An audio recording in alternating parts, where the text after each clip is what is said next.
Hi everyone, this is Jana, your licensed real estate broker, and we are here in Sampaloc, Manila. So I can feature in this video and share with you itong property na ino-offer po namin dito sa may Sampaloc, Manila, which is great for investment.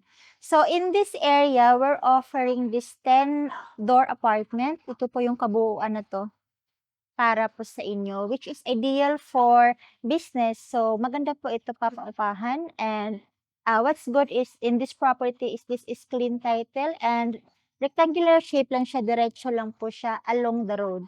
So, ito yung kalsada natin.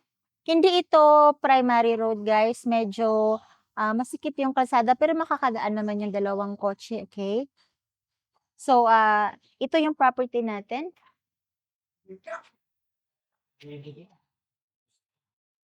The lot area of this property is 525 square meters and the floor area is 770 square meters. So this is a bank foreclosed property, guys. Kaya pwede po ito bayaran in cash or bank financing. So dalawa na to, tatlo.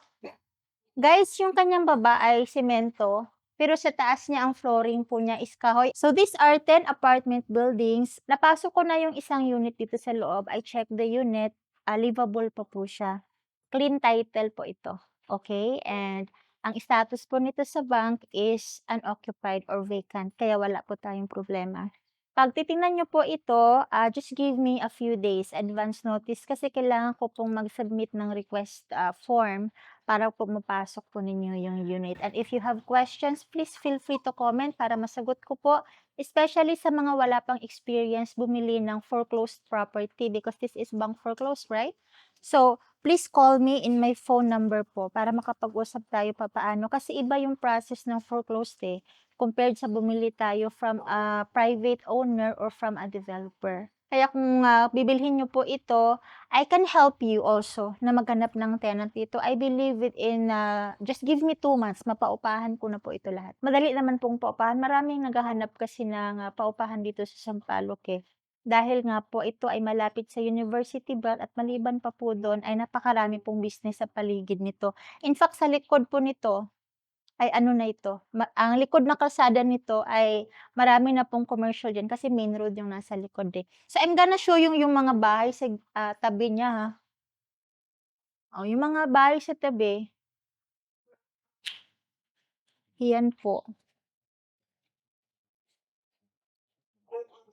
Sila na dito na po nakatira, nagpa-park din sa kalsada din naman sila nagpa-park. Swerte lang sila dahil on this side yung parking.